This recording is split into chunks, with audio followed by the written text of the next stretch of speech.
hemos estrenado casi el año con una nueva pirámide de nutrición. El gobierno y las autoridades sanitarias norteamericanas han sacado lo que para ellos era las directrices que van a mejorar la salud. Ya a nivel de forma cambia, ¿no? Sí. De estar con el vértice hacia arriba, lo han invertido, casi que la inclinaría un poco. Yo cada vez estoy más en contra de los lácteos y el lácteo industrial es un ultraprocesado. Es un absoluto ultraprocesado. Entonces ahora que tenemos criaderos de salmón en los mares del norte y en Noruega, pero son criaderos y siguen siendo ultraprocesados. ¿Por qué? Porque están hormonados, porque hay antibióticos, porque hay pues factores de crecimiento de todo tipo para que para que sea más sostenible y llegue más a la población. Porque deber, creo que todas concluimos que deber de adultos no debemos. No. Los lácteos además tienen morfinas. Bienvenidos a Fonendos Fuera, el podcast donde exploramos la salud más allá de la consulta médica. Porque el bienestar no solo se escucha, se vive. Bienvenidos una vez más a una temporada de Fonendos Fuera. Estamos estrenando nuestra 4ª temporada. Parece que fue ayer cuando iniciamos y hoy estamos de nuevo aquí reunidas. Bienvenida de nuevo Belén, Gracias. Olga y Teresa, y yo soy Mónica Rodríguez, y hoy vamos a hablar de un tema que ocupa las primeras líneas tanto en medios de comunicación normales como definitivamente en la medicina y en la ciencia, y es hablar de nutrición, la base que debería ser la que rige mucho en la salud tanto de los profesionales como por supuesto de los pacientes. ¿Y por qué estamos hablando hoy de nutrición? Porque hemos estrenado casi el año con una nueva pirámide de nutrición. El gobierno y las autoridades sanitarias norteamericanas han sacado lo que para ellos era las directrices que van a mejorar la salud en una campaña de queremos de nuevo los americanos saludables, ¿no? Entonces, cogiendo un poco este lema, queremos es que la población mundial esté de nuevo saludable. Y bueno, ha habido una serie de cambios que han recibido pues buenas críticas por parte de compañeros, de nutricionistas, de médicos y otras que quizás deberíamos mirar con lupa, y desde la visión PNI tenemos algunas cosas interesantes para hablar. Así que vamos a abrir este tema y yo quisiera empezar hablando desde el inicio. Para mí la medicina evolutiva define muchísimo en la salud. Y aquí hay algo que pasa a nivel nutricional y que podría explicar lo que nos está pasando a nivel de salud con enfermedades crónicas, ¿no? Por un lado, son estos desajustes que ha habido con respecto a nuestro inicio, a cómo fue nuestro diseño original, y es por un lado la lentitud que hay genética. Es verdad que no logramos hacer adaptaciones genéticas de acuerdo a lo que está pasando en nuestro medio ambiente, y por otro lado definitivamente los cambios enormes que ha habido en nuestro estilo de vida. Y ahí estamos hablando de no movernos, de comer X veces al día, el horario, nuestras actividades durante la ingesta. Entonces, bueno, pues vamos a hablar de todo ello para que la gente quede un poquito claro de qué es lo que está pasando con la nutrición y cuáles son nuestras recomendaciones desde nuestra visión, ¿no? ¿Qué os parece? Sí. Bueno, habéis visto la pirámide, ¿no? Sí, ya a nivel de forma cambia, ¿no? Sí. De estar con el vértice hacia arriba, lo han invertido. ¿Y qué te parece? Porque eso ha generado también controversia. Claro, hay veces que es un poquito complicado. Yo incluso, mirando bien la pirámide nueva, casi que la inclinaría un poco, allá que nos podemos darle vueltas, ¿no? Pero bueno, ahora lo que han puesto abajo, sobre todo son en el vértice lo que deberíamos comer en menos cantidad, ¿no? Y el gran cambio ha sido el poner en ese vértice de comer poco los cereales, ¿no? Y todo lo que son azúcares y todo eso. Ahora, todo lo que era la base anteriormente, lo que era una dieta mediterránea, que se basaba mucho en el cereal en la base y en las verduras también, pero ahora mismo lo que han cambiado es que debemos comer menos cantidad de lo que son hidratos de carbono procedentes de cereales. Y yo con eso la verdad es que me encuentro bastante cómoda, porque era algo que ya venía diciendo a pacientes, a mis hijos, ¿no? Cuando lo estudiaban en el colegio, ¿no? Cuando hablaban de la pirámide de la alimentación y el comer 5 veces al día, que eso luego hablamos un poco de todo eso, era algo que ya venía yo diciendo. Entonces, que esa pirámide no carbohidratos, ¿no? El tema, los granos. Sí, totalmente.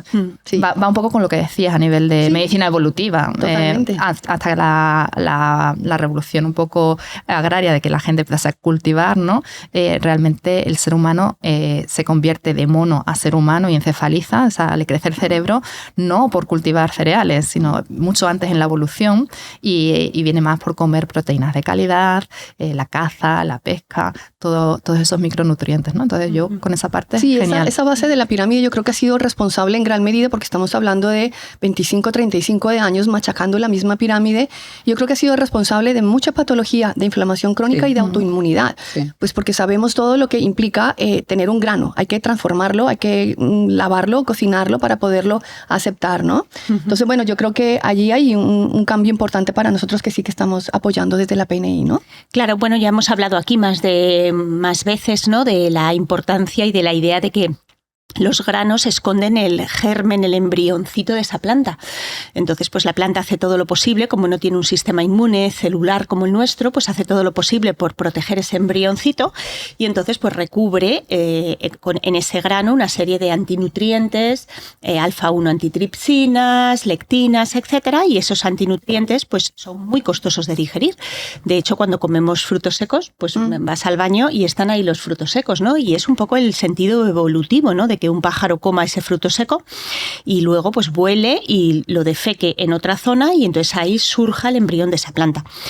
Entonces, bueno, eso es una de las cosas con las que estamos de acuerdo, ¿no? Con acabar con esa pirámide en la cual había que comer cereales sí o sí y los niños comen muchísimos hidratos de carbono en forma de cereal y tenemos que conseguir el hidrato de carbono de una manera más paleolítica, más evolutiva, más en relación a cuál fue nuestra historia evolutiva en la Tierra, pues aportándolos en forma quizá de tubérculos, de raíces hortalizas y otro tipo de cosas que, bueno, no tienen tantos antinutrientes como son los cereales, que además los cereales que comemos ahora ni siquiera tenían nada que ver con los cereales que se cultivaban entonces, claro, porque el hecho de que comamos tanto y seamos tantos en el planeta, pues hace que tengamos que investigar nuevas maneras de crear comida, ¿no?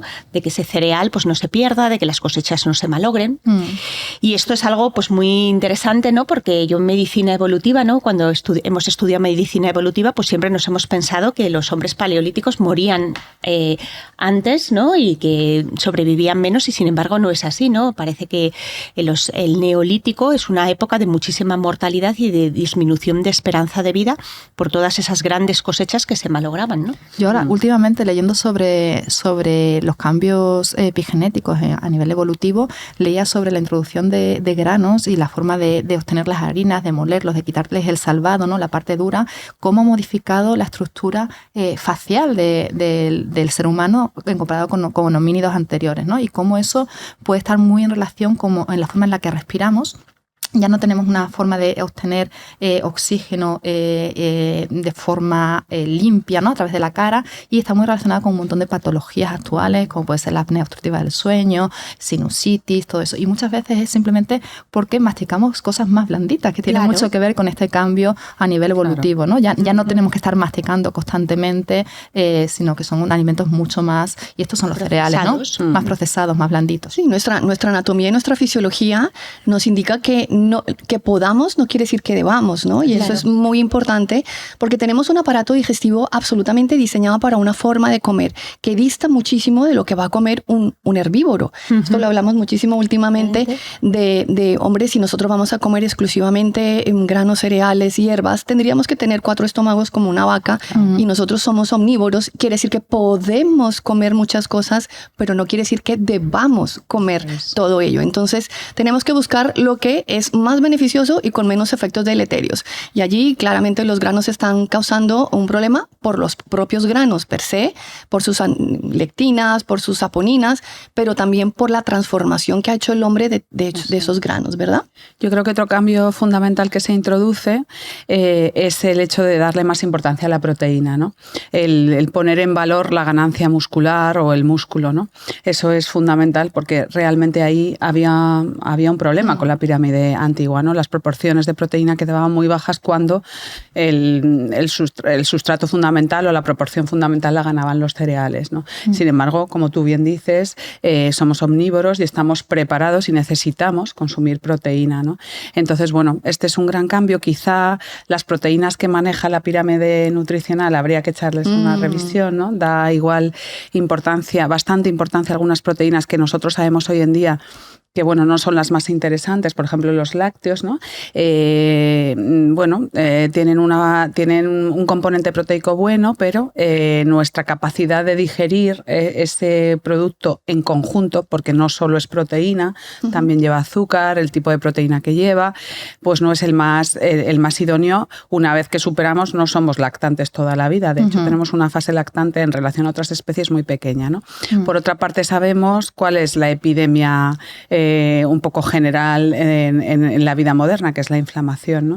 Entonces, yo por lo menos en consulta, los lácteos en una persona que veo que tiene un componente inflamatorio crónico, bien sea digestivo, la piel, no tengo unas barreras de las que me pueda fiar, o bueno, pues síntomas un poco de inflamación crónica, uno de los principales fuentes de proteínas que le limitaría sería un lácteo, ¿no? Ya lo hemos hablado muchas veces, el tema de la inflamación con la leche, con los lácteos, que no es el problema de la lactosa, como mucha gente piensa, ¿no? Que se le hincha la tripa, diarreas, gases, sino el tipo de proteína que llamaríamos la caseína. Y ahí va a intervenir mucho el tipo de ganadería que lleva también, ¿no? No es lo mismo una vaca estabulada que una vaca que está por el prado, ¿no? Y aún así, hoy en día, claro, tenemos que tener en cuenta que las vacas, yo creo que esto lo comentamos también en algún otro podcast, pero, por ejemplo, la vaca como fuente de lácteo, lo primero es un producto industrial. El lácteo que consumimos hoy en día viene de una vaca que está en un establo, en un cubículo de muy poco espacio, no lleva una vida de animal natural, hormonada, antibióticos, y todo eso forma parte de la proteína que consumamos, ¿no? Y además, bueno, que esto fue una de las cosas que en medicina evolutiva a mí me llamó muchísimo la atención en esa caseína de la leche, ¿no? Como la vaca, como animal perpetuamente maltratado, había hecho una serie de modificaciones genéticas en el producto, ¿no? Que conseguían que en la primera vía de entrada nuestra digestiva genera gran inflamación, ¿no? Esa modificación de la caseína. En la pirámide veíamos, y hay gente que ha criticado porque dicen, han puesto más grande de izquierda a derecha la carne, grandote el filete y luego el lácteo. Primero, al final ha sido una pirámide americana. Para americanos. Claro. Entonces, evidentemente, ellos tienen que promover el consumo de carnes porque ellos viven de la carne y del lácteo. Entonces, eso hay que guardar un poquito la diferencia, que porque lo hayan publicado ellos no tiene que ser aplicable absolutamente todo. No me imagino esta pirámide en los asiáticos. Claro, o sea, se van a llevar las manos a la cabeza y dicen, ahora tenemos que comer carne y lácteos, ¿no? Sí. Yo soy muy poco flexible en el tema de los lácteos. Sin lugar a duda, una enfermedad oncológica, un proceso inflamatorio, una atopía, fuera. Pero es que no entiendo mucho los adultos que hacemos consumiendo lácteos a estas alturas de la vida. Ni siquiera un niño de 5 años, 6 años, que yo como pediatra me metieron en la cabeza, al día de hoy sigue recomendándose, tiene que tomar 500 mililitros de leche a diario, porque si no, no va a crecer. Y esa es la pregunta que te hacen en la consulta. Pero entonces, ¿los huesitos qué va a pasar? Pero entonces, hay que darles a entender a las familias que el calcio, de mucha mejor absorción, tiene otras fuentes que no son los lácteos. Y entonces, comparando el daño que puede producir el lácteo versus lo que sí proporciona, evidentemente la balanza seguramente se nos va a ir a evitar estos lácteos. Yo entiendo que hay un interés comercial en todo el tema del lácteo, ¿no? Toda la industria del lácteo, y sobre todo que estamos hablando de pirámides en países industrializados, donde es parte de la economía. Sí, pero bueno, ahí estamos nosotros también. Claro, por eso hay que dejar claro, y habrá gente que tolere más, gente no esté tan inflamada, pero claro, en el contexto de países industrializados, donde ya hay una inflamación de bajo grado per se, el que se recomiende en la infancia, el que estén consumiendo lácteos, sobre todo el que se recomiende, ¿no? Como algo que hay que hacer, que deban hacer. Y es que es complicado. El lácteo industrial, o sea, aunque sea algo completamente... Yo cada vez estoy más en contra de los lácteos, y el lácteo industrial es un ultraprocesado. Es un absoluto ultraprocesado. Estamos hablando de quitar procesados, pues el lácteo industrial tiene 4 o 5 procesos de uperización, que además, para que la caducidad, y vuelven a uperizarlo, y entonces tienes la leche que se ha calentado y recalentado a más de 100 grados 3 o 4 veces, aparte de que la vaca, en qué condiciones está, qué tipo de medicamento ha tomado esa vaca para poder seguir produciendo leche, una leche que se produce de forma anómala, porque bueno, realmente no tendría que ser así. Pero venimos de la Segunda Guerra Mundial también, a mitad del siglo XX, donde seguramente la leche salvó muchas vidas. Claro, pero era un alimento de fácil producción, en un momento de hambrunas. Entonces yo creo que en Europa, en Estados Unidos, fue un pilar para que los niños no estuviesen desnutridos. Claro, entonces, pero vamos todo evolucionando. Igual que ha evolucionado la pirámide ahora, pues debemos poner un poco de acento en qué cosas son buenas y qué cosas no son tan buenas. Hay nuestros oyentes que al final dices, bueno, los niños, pero también nosotras como médicos, esto nos lo encontramos en consulta, pacientes oncológicos que tienen que tienen muy poca posibilidad de alimentarse, pues porque tienen problemas de náuseas, pues porque no se encuentran bien en sus procesos de tratamiento, mujeres menopáusicas o perimenopáusicas que de repente la leche vuelve a tomar ahí, y claro, y luego problemas, como lo has dicho tú, dentro de un alimento ultraprocesado lleno de hormonas. Nos encontramos con pubertades precoces que quitas los lácteos, los 3, 4 o 5 lácteos que toma una niña al día y quitas la pubertad precoz. Entonces, bueno, el problema de hoy en día va más allá de lo inflamatorio que sea. Sí, o sea, hay unas claras como contraindicaciones que tenemos en los lácteos. No vale, que pueda no quiere decir que deba, hemos dicho varias veces, ¿no? Entonces, sin lugar a duda, una enfermedad oncológica no es posible un lácteo jamás. O sea, esto es impepinable. Tiene una serie de sustancias como la insulin growth factor que favorece la proliferación celular. No podemos favorecer esto, ¿no? Y que vemos en nuestros hospitales, que vas a la quimio y te ponen unas galletas con un yogur. Entonces, estas son cosas que también deberíamos nosotros tener muy claras, tanto a nivel paciente, que si te lo traen, tú puedas decir, no, yo no me puedo poner esta quimio, aunque me traigan, no me puedo comer el yogur cuando me traen esta quimio, ¿no? Entonces, bueno, esos son los lácteos. ¿O parece que todos los lácteos los debamos meter ahí o hay alguna excepción que uno diga, ¿me puedo permitir un lácteo en los adultos? A mí que me gustan los lácteos, de vez en cuando algún lácteo de cabra ecológico fermentado, es decir, un kéfir, algo así, bueno, pues de vez en cuando me puedo pegar el gusto. Yo ahora mismo, con el estado mío de salud, que a lo mejor hay pacientes que se encuentran inflamados y ni siquiera se pueden permitir eso, bueno, pues ya está. Pero no debe ser tampoco la base de la nutrición. Eso es. Hay una cosa interesante en la pirámide, bueno, aparte de que no estemos de acuerdo con muchas cosas, ¿no? Hay una cosa interesante y es que habla por primera vez de lácteos enteros. Fíjate, eso es interesante. Hablando no solamente del lácteo, sino de la idea de que hay que aportar toda la grasa y todo el producto, ¿no? Y eso es valioso en esta pirámide, ¿no? Vuelve a recuperar la importancia de la grasa que ha sido tan demonizada, que hemos quitado la grasa, que no hay que quitar las grasas, que las grasas son malas. Pues en la pirámide vuelven a incluir las grasas, ir verdaderamente las grasas buenas, ¿vale? Todo lo que es el omega 3 es lo que nos ha permitido poder desarrollar nuestro cerebro y es importantísimo poder comer grasa, ¿no? Entonces, también hay una serie de lácteos que son muy ricos en algunos microorganismos que nos van a ayudar en nuestra microbiota, ¿no? Entonces, aquí en Europa, que hay esa riqueza, por ejemplo, de quesos, estos quesos fermentados, curados, estos quesos con el Roquefortis ahí que huele desde la esquina, bueno, pues quizás una dosis sí se puede estar, aunque sea de una vaca, pero si tiene ese tipo de proceso, quizás el beneficio pueda ser bueno con las salvedades que hemos hecho, de autoinmunidad, enfermedad oncológica y demás, sería interesante. ¿Y qué pensáis en cuanto a cabra y vaca? Porque también es una pregunta que nos dicen mucho, bueno, vaca no, lo tengo claro, pero entonces cabra. ¿Cuánto podemos y si no tiene ninguna contraindicación? ¿Qué pensáis de la cabra? La cabra por sí es un animal que no suele estar estabulado. No puedes meter a una cabra en un establo. Entonces la cabra, quieras o no, va a estar suelta por el monte, le va a dar la luz del sol, va a estar comiendo, lo que come la cabra come de todo, pero hierba. Es una cabra, aunque sea un animal doméstico, es más salvaje, ¿no? Por así decirlo. Entonces la calidad de la caseína, de la proteína, realmente es menos inflamatoria que la de la vaca, con todo lo que hemos hablado de vacas estabuladas, sometidas a todo lo que la ganadería, la veterinaria está haciendo, ¿no? De vacunaciones, de antibióticos. Entonces la cabra parece como un poco más salvaje y realmente es menos inflamatoria el producto. El problema lácteo. Es, como siempre, la sostenibilidad, porque este mensaje de la cabra lo llevamos dando o se lleva dando un tiempo y cada vez está más industrializada. Pasa un poco también con la oveja. Hombre, respecto a la vaca, pues todavía sigue habiendo ahí un un buen paréntesis, pero aún así son animales que están ya muy industrializados y estar industrializados los convierte en un ultraprocesado. O sea, yo creo que levantar la mano en los lácteos de cabra sí y en los de vaca no.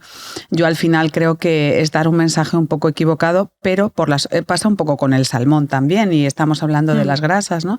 Se convierten en animales que están ya tan, bueno, pues que todo el mundo tiene que consumir salmón a todas horas y eso no es sostenible para el planeta. Entonces, ahora que tenemos criaderos de salmón, en los mares del norte y en Noruega, pero son criaderos y siguen siendo ultraprocesados. ¿Por qué? Porque están hormonados, porque hay antibióticos, porque hay pues factores de crecimiento de todo tipo para que para que sea más sostenible y llegue más a la población. Entonces, ahí es donde hay que tener cuidado. Sí, hay una cosa, y es que en realidad la leche de cabra sigue siendo leche maravillosa para el cabrito. Es una leche de otra especie que no es la tuya, que sirve para el bebé lactante y que realmente está llena de hormonas y llena de hormonas de proliferación. Sí, hay una Entonces, yo que veo bastante paciente oncológico, mi objetivo es intentar evitar también los lácteos, incluso de cabra y oveja. Fluido de otro animal. Si hay algunas diferencias en la cabra, sí que es verdad que, por ejemplo, el efecto simplemente de pensar que va a crecer, no sé, 10 kilos, 15 kilos, no es lo mismo que los 100 kilos que puede crecer un ternero hasta hacerse adulto, ¿no? Entonces, ese impacto justamente de estas hormonas proliferativas que fomentan el crecimiento celular, ese lo tenemos menos en la vaca, pero en la cabra. Pero también hay una cosa que hay que tener muy en cuenta. Tiene una serie de azúcares, para no entrar en tecnicismos ni en palabras, que sí que empeoran en los cuadros de autoinmunidad. Nuestro famoso Neu5Gc, que lo tiene mucho más rica la cabra, pues en patología autoinmune, la gente se puede pensar que, bueno, no estoy tomando vaca y sí cabra, pues podría venirle también mal. Entonces, bueno, una vez más, yo creo que nuestra conclusión en cuanto a los lácteos es que hay que individualizar, que no nos hace falta lácteos todos los días de la vida y que hay que elegir de acuerdo a las circunstancias y la edad, cuáles puedo. Porque deber, creo que todas concluimos que deber de adultos no debemos. No. Los lácteos además tienen morfinas, tienen la casiomorfina, y por eso la gente es tan adicta a los lácteos, porque verdaderamente evolutivamente una mamá, un animal que lacta, no puede permitirse que su bebé rechace la leche, que es el alimento fundamental, y entonces tiene unas cosas que se llaman casiomorfinas, es una morfina, y por eso los lácteos producen muchísima adicción y cuesta muchísimo dejar los lácteos, no solamente por la sociedad en la que vivimos, sino porque es que me gusta muchísimo el queso, es que el queso me pirra, es que tal. Entonces ahí volvemos otra vez a la duda de ¿para qué comemos? ¿Para qué comemos? ¿Para darte placer? ¿Para calmar una adicción? ¿Para qué? ¿No? Realmente, o para nutrirte, o sea, esto es necesario, es como decías tú, lo necesito, podría comérmelo, me puedo comer lo que quiera, puedo comer cucarachas también, ¿no? Pero nadie va a tomarse leche de cucaracha. Pero pues esto no se lo plantea la pirámide nueva, ¿no? Tampoco, ¿no? El cuánta cantidad comemos, cuántas veces comemos, eso es algo que yo echo de menos también. Sí, te dan la vuelta a la pirámide, te dicen más o menos el cambio de la composición de la dieta, pero realmente no nos hablan nada de cuántas veces debemos comer, qué cantidades tenemos que comer. Entonces, bueno, es un cambio de paradigma, pero hay mucha información todavía que se necesita añadir a esa pirámide. Si cerramos lo de proteínas, un poco para darle ahí la vuelta, las carnes rojas que están ahí como están súper prota y durante mucho tiempo han sido muy denostadas y es como el gran veneno, y hombre, yo creo que el aporte de una buena carne de pastura, de una ternera, como puede haber aquí en muchas zonas de España, pues nos aporta cosas maravillosas, ¿no? Y lo mismo, sería interesante individualizar. Sí que es verdad que en composición de grasas podríamos tener algo más de ácido araquidónico, entonces podríamos nosotros valorar la circunstancia de la persona para ver cuánto se puede permitir comer más carne, ¿no? Eso en cuanto a las carnes rojas, porque es verdad que en la pirámide aparece el superfilete, chuletón, y por allá debajo un salmoncito ahí pequeño, ¿no? Como dices tú, ¿por quién ha hecho la pirámide? Es Estados Unidos, en el equilibrio está un poco como todo, ¿no? En el equilibrio está un poco, al final las fuentes de proteínas son diversas, tenemos los huevos, tenemos todo lo que viene del mar, tenemos la carne, como tú dices, una carne de pasto, de ternera, puede ser muy interesante, pero puesta en equilibrio con el resto de las proteínas, ¿no? O sea, lo que no podemos es alimentarnos de un solo tipo de proteína. Bueno, no olvidemos las aves, que también son una fuente de proteína bastante importante. ¿Y qué pensáis de la proteína de origen vegetal? Porque ese es otro gran, digamos que segmento de discusión entre los profesionales. No, pues yo no quiero comer proteína animal, yo a punta de legumbres, tofu y demás. Bueno, aquí ¿podríamos considerar que es la misma calidad de proteína? No es la misma calidad. No, La composición de aminoácidos no es la misma. O hacemos una buena combinación de las fuentes vegetales para tener una buena combinación, porque el huevo tiene todos los aminoácidos. Las carnes se acercan mucho también a él, pero lo que sean las legumbres, unas tienen unos aminoácidos y otras tienen otros. Deberíamos combinar bien, ¿no? Y eso es el secreto también del buen vegetariano o el buen vegano. Pero lo que hablaba también Olga antes, no dejan de ser las semillas, tienen muchos antinutrientes. Entonces, a mí una forma que me gusta también, porque claro, hay pacientes que llegan a la consulta, son veganos y bueno, aunque no vaya mucho con mi concepto PNI de la salud, tampoco hay gente que realmente es vegana por convicción ética y tenemos que intentar buscar la fórmula un poco para que se encuentren mejor de salud. Entonces, en ese caso, todo lo que son fuentes de proteínas vegetales, mejor que sean fermentadas. Es decir, el que ya se haya destruido parte de esos antinutrientes que llevan las legumbres, el tema del nato, todo ese tipo de fermentaciones. Tofu, claro, un tempeh, ¿no? Un tempeh, por ejemplo, porque están ya medio digeridos, están medio eliminados esos antinutrientes y son mucho más asimilables, no va a producir tanta inflamación. Entonces, siempre podemos encontrar una puerta de escape un poco para intentar mejorar de forma individualizada esa dieta. Y hay que meter aquí un concepto que sería la densidad nutricional. No sé si era esto lo que ibas a comentar. Densidad nutricional es importantísimo. Si yo me voy a comer un filetón o un filete de pescado y quiero hacer esta misma ingesta de gramos de proteína en una legumbre, tengo que comer muchísima más. Entonces, esto ya estamos yendo en contra de la fisiología a nivel gástrico. Entonces, ese estómago va a quedar hiper hinchado, aparte de lo que pueda generar propiamente el grano, ¿no? Entonces, sí que es verdad que no es lo mismo y que hay cosas que nosotros debemos priorizar. Y sí que es verdad que hay veganos que son claramente convencidos de su forma de vida, pero cuando la salud ya empieza a alterarse, a deteriorarse, debemos ser como profesionales muy claros en que no le conviene, por lo menos en ese momento. Claro, es una, vamos a ver, la cantidad, fíjate lo que pone la pirámide nutricional, 1,2 a 1,5 por kilogramos de proteína por kilo, es decir, un huevo tiene 9. O sea, estamos hablando de que están recomendando que una persona de 70 kilos coma 10 o 12 huevos, como Michael Phelps, que nos parecía una brutalidad.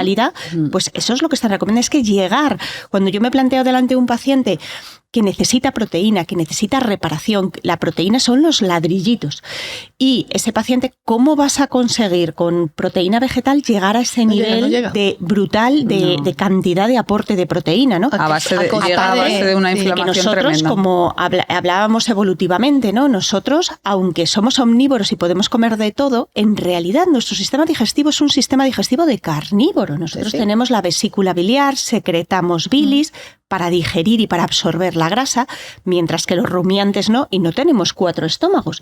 Y todo esto está perfectamente orquestado para poder tener energía y tiempo para la encefalización. Claro, una vaca es que se pasa 2 días haciendo la digestión, ¿no? Entonces, realmente yo creo que, bueno, como decís vosotros, siempre cuando hay una convicción profunda, pues hay que respetar lo que el paciente tiene, pero cuando yo veo muchos vegetarianos y veganos que vienen enfermos con muchísima patología. Hay muchos que se convierten, ¿eh? También hay muchos que se convierten cuando les explicas realmente lo que está pasando y prueban. Muchas veces hay gente que tolera, por ejemplo, el tema del huevo, que sean cosas ecológicas, si va por convicción ética, que sean productos ecológicos. Y luego respeto tenemos animal. que entender que nosotros somos 4 médicos, tenemos un sesgo importante. La gente que llega a nuestras consultas no llega para hablar de nutrición. Normalmente llega porque tiene una patología. Entonces, a mí la gente, y esto, bueno, es experiencia mía particular, pero vamos, creo que la vuestra sea muy parecida, casi toda la patología digestiva, o dicho de otra manera, casi todos los pacientes veganos y vegetarianos que llegan a mi consulta vienen con un problema digestivo, con un problema inflamatorio importante. Entonces, yo no les puedo engañar. Yo puedo estar de acuerdo con ellos en aspectos éticos, pero como médico les tengo que informar que esta alimentación que están haciendo va directamente unida al problema médico que tienen. Totalmente. Entonces, bueno, hay mucha conversión y te dicen, bueno, pues dime qué proteína, pues por lo menos huevos, pues por lo menos, y entonces te empiezas a modificar porque no es una base de alimentación sana. Muy humana. Eso es. Sí, bueno, Cerremos este cajoncito de proteínas y vámonos a las grasas, las supergrasas, que también eso sí que ha sido un cambio tremendo porque, bueno, yo más que vosotras, pero los 70s fue una época en la que la grasa era la causante de todas las enfermedades cardiovasculares, los ictus. Entonces, cuanto menos grasa, mejor. Y tanto es así que te lo ponen en los productos, ¿no? De nutrición. Desnatado. Light. Sí, sin grasa, desnatado, pues todo ello ha llevado también a que tengamos un serio problema en la salud. Entonces hablemos de las grasas. Aquí en las grasas podríamos clasificar en grasas de origen animal, grasas de origen vegetal. En las grasas de origen vegetal es que dista muchísimo lo que podría ser un buen aceite de oliva, un aceite de coco, a un aceite de girasol, sobre todo cuando vamos a ingerirlo de la manera como lo hacemos, que es en cocción, ¿no? Entonces sí que hay grasas que son, al transformarla por nuestras formas de cocción, las transformamos en algo realmente peligroso y venenoso para nuestro sistema. Grasas animales. ¿Qué os parece de cocinar con grasas animales? Con una manteca ahí. Bueno, también va mucho con la cultura también. Venimos de una dieta mediterránea donde basamos mucho en el aceite de oliva de buena calidad, pero también seguimos teniendo grasas animales. Pues, estábamos hablando antes de la proteína, lo mismo pasa con esto. A mí me gusta el concepto del ghee. No sé si vosotros usáis ghee o lo hacéis en casa, la mantequilla clarificada. Realmente es una grasa muy alta en butirato que se produce al calentar la mantequilla, eliminar la parte proteica de ese lácteo y la poquita agua que tiene, ¿no? Nos quedamos solamente con la grasa de la mantequilla. Entonces, a mí ese producto graso me parece estupendo, aparte de riquísimo, pero es algo con el que se puede cocinar, se puede enriquecer, a nivel digestivo va a disminuir muchísimo la inflamación intestinal. Entonces, son grasas que a lo mejor culturalmente en España no se suelen utilizar, pero que es fácil de hacer, fácil de conseguir, y es algo que yo a los pacientes les recomiendo bastante, ¿no? El aprender a hacer ghee y utilizar el ghee como fuente de alimentación. Como siempre, en equilibrio, como decíamos con las proteínas. Es verdad que son grasas a las que no estamos acostumbrados. En otros lugares, por ejemplo en Francia, están súper acostumbrados a cocinar con mantequilla. En España tenemos el aceite de oliva, que supera a todas esas grasas. Pero, por ejemplo, el aceite de oliva, como dice Mónica, no lleva bien el calentamiento, o sea, se desvirtúa bastante cuando alcanzamos temperaturas elevadas en cocciones o en frituras, ¿no? Porque te dicen, bueno, pescadito en el sur, ¿no? Pescadito frito en aceite de oliva. Bueno, pues es que te has cargado el aceite y como puedes estar consumiendo un producto muy inflamatorio. Tenemos otros aceites a los que no estamos acostumbrados, por ejemplo, el aceite de coco, que soporta muy bien las altas temperaturas y que puede ser un buen aceite para plantearnos pues, un huevo frito, por ejemplo, ¿no? Entonces, bueno, pues también, como todo, en equilibrio. Si solo nos alimentamos, yo tengo pacientes que me dicen, pero qué barbaridad, vamos, ahora el aceite de coco, nosotros españoles con nuestro aceite de oliva, bueno, pero ya tenemos más conocimiento de qué pasa con esas grasas cuando se sobrecalientan. Entonces, el equilibrio, usar, por supuesto, si estás ingiriendo una grasa cruda, un aceite crudo, pues donde esté un aceite de oliva virgen extra, no va a estar un aceite de coco, que tiene otra composición, ¿no?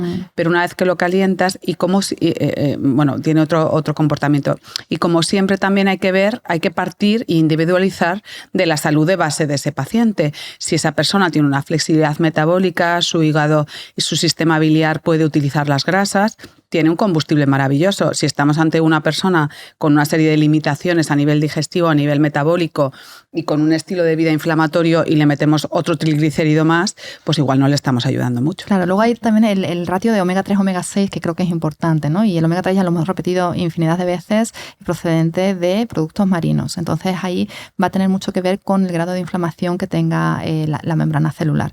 Entonces creo que, podemos consumir omega 6 siempre podamos compensar con omega 3 en la dieta también, ¿no? Que es importante. Sí, aquí tenemos una ventaja enorme en España, que teniendo unas costas mediterráneas y también en el Atlántico, pero tenemos una calidad, la calidad que hay aquí de pescado. O sea, uno dice, ¿en qué momento me va a dar oportunidad de comer pollo con la cantidad de pescado que hay de maravilloso? Entonces, los pescados grasos de tamaño mediano y pequeño, siempre lo decimos por aquello de la cantidad de tóxicos que pueden haber acumulado en su tejido, pues es que no debe faltar. Y sobre todo ahí entro yo, la parte pediátrica, debe ser la base también del plato de los los peques, que se acostumbren a comer boquerones, anchoas, caballa, eso debe estar ahí, pero también germinados, los huevitos, las setas, los champiñones, todo esto también tiene unas grasas maravillosas y que no olvidemos que hace nada, yo seguramente que vuestras abuelas cocinaron con cebo de res, segurísimo, Claro, porque esto me lo he encontrado aquí en realidad, ¿qué es un frito? Un frito es echar el filete que tenía también su propia grasa. O sea, la idea es que en realidad freír, pues nunca hemos freído, ¿no? O sea, es una cosa que, bueno, entonces un aceite para hacer una fritura, un frito, es algo rico, pero realmente eso no es lo que tú echas un churrasco y lo que la grasa que tiene esa res, y así hemos crecido siempre, ¿no? La leche materna tiene muchísimo contenido en grasa, ¿no? La grasa, el DHA, toda esa parte de omega 3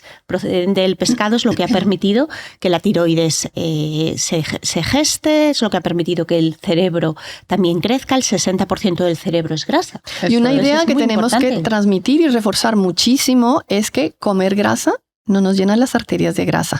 Esto tiene que ser muy importante porque todavía si sigues diciendo, no, pero solamente cuando preguntas por huevo, me encanta preguntarle, ¿cuántos huevos come? ¿Come usted huevo? No, pero solo me como uno a la semana, como diciendo, no comento sino un pecadito. Aumenta el colesterol. Del colesterol también tenemos que hablar del colesterol. Esa idea del colesterol, este es el momento de que abramos ese melón. Comer grasa, o sea, sería como muy raro desde el punto de vista fisiológico que comamos grasa y de pronto se metió a las arterias y las tapó, ¿no? Pero eso viene de un concepto, un misconcepto de los 70s, donde empezaron a analizar autopsias y veían grasa ahí, colesterol tapando las arterias. El error industrial, o sea, con el famoso estudio sobre el azúcar, siempre nos han dicho, bueno, un poco más permisivos con el azúcar, sabiendo que no es interesante, pero permisivos, pero las grasas a cero. Ese es el gran error, ¿no?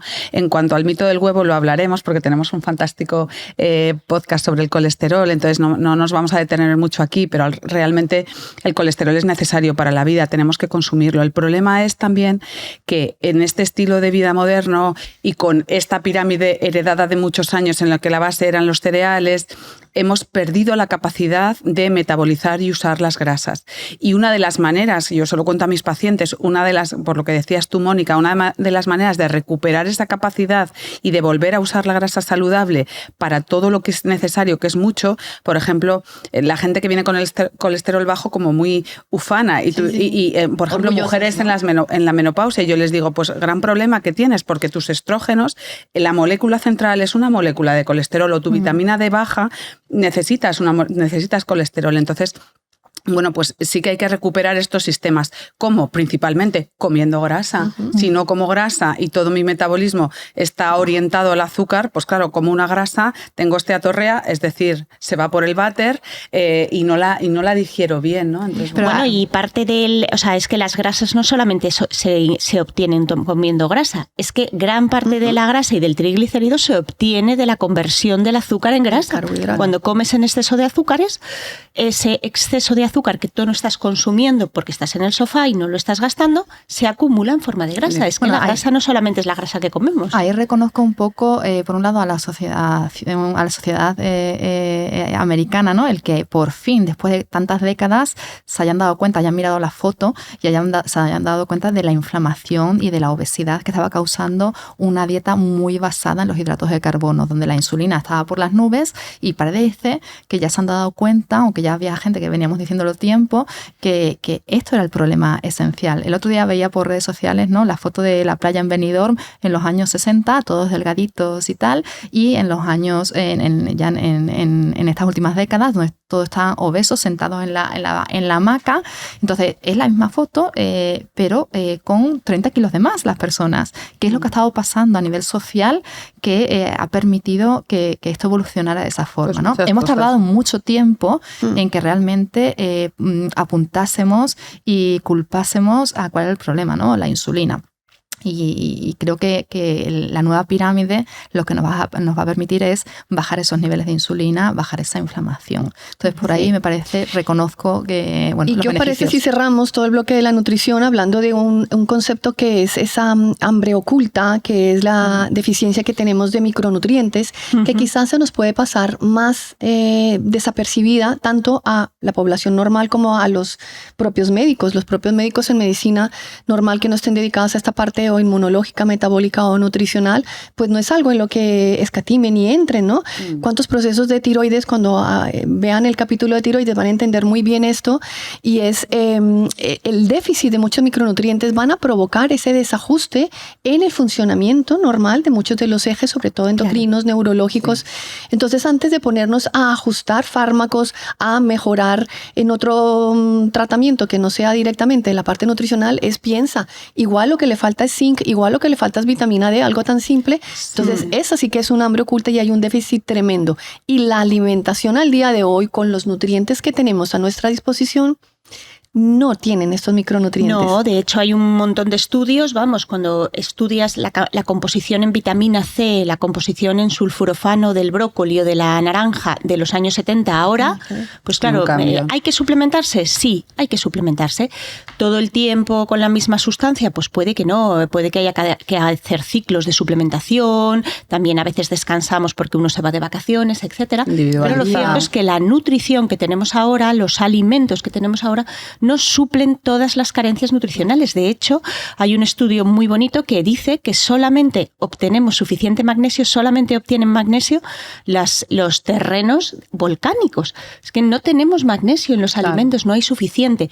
Y tampoco los análisis nos permiten ver esos déficits micronutricionales. Entonces aquí hay que cambiar completamente el paradigma y a mí me llevan los demonios porque mis pacientes vienen a mi consulta, me rompo la cabeza para ponerles el mínimo suplemento con la mínima cosa y van a su médico y le dice su médico que es que no necesita selenio, no necesita zinc. Pero bueno, ¿por qué? En base a un análisis que ni siquiera se pide, ¿no? Entonces tenemos que empezar a cambiar un poco esa idea y darnos cuenta de que tú no estás comiendo una acelga cultivada en el huerto de tu casa de tu abuela gallega. Es que es así, pero ni con nada. Hay una cosa que introduce la pirámide nueva que es muy interesante también en esto, también que hila con esto de los déficits micronutricionales, que es el tema de la hidratación profunda y de los minerales. Por Dios, que también muchas de las carencias que tenemos o de las necesidades que tenemos de comer determinadas cosas están inducidas porque estamos muy desmineralizados, ¿no? Entonces, esa hidratación profunda que no tiene que ver con beber agua y que tenemos ahí tan equivocada yo por lo menos me encuentro mucho en consulta que le preguntas por la hidratación y la gente te dice, no, yo siempre voy con agua, siempre, mire, doctora, si lo llevo aquí. 2,5, 3, y entonces, 4 litros. Entre cómo la beben, que normalmente es sin sed, y esto ya determina mucho dónde va a ir ese agua, y que beber agua, en el fondo, es una manera de desmineralizarse si no enriquecemos con minerales, creo que esta parte es súper importante también. Sí, ellos es verdad que sí que lo ponen esta vez en la pirámide. Y al final, bueno, ya para cerrar, podríamos decir que estos desajustes y estos cambios que hemos tenido por evaluaciones probablemente hechas no con mucho acierto en cuanto a comer 3, 4, 5 veces al día, en bajar las grasas, en cuanto más agua mejor, sin sal, ¿no? La sal también es otro gran demonio. Entonces, esto es lo que nos ha llevado en gran medida a patologías hoy por hoy. Y aunque nos haya costado 3 décadas enterarnos de esto, algunos ya lo habíamos pillado un poquito antes, pero valga la pena para que la gente ya por lo menos, aunque tu médico que no esté muy actualizado te lo proponga, tú como paciente digas, perdone, no, yo ya sé que tengo que tomar agua con minerales, yo ya sé que la grasa no es peligrosa y sé que comer 3 comidas principales y 2 tentempiés va a ser absolutamente nefasto para la salud. Bueno, yo creo que hemos tocado todos los puntos en cuanto a la nutrición y espero que a la gente le haya quedado claro qué cosas están mejor, qué cosas no están tan bien de la nueva pirámide, repito, propuesta por las autoridades americanas. Y bueno, yo creo que nosotros en el plato debemos ser muy coherentes. Yo creo que sois muy coherentes vosotras en casa, ¿no? Y nos vemos en un próximo capítulo hablando de otro tema muy interesante en salud en Fonendos Fuera. Hasta luego. Hasta luego. Bienvenidos a Fonendos Fuera, el podcast donde exploramos la salud más allá de la consulta médica. Porque el bienestar no solo se escucha, se vive.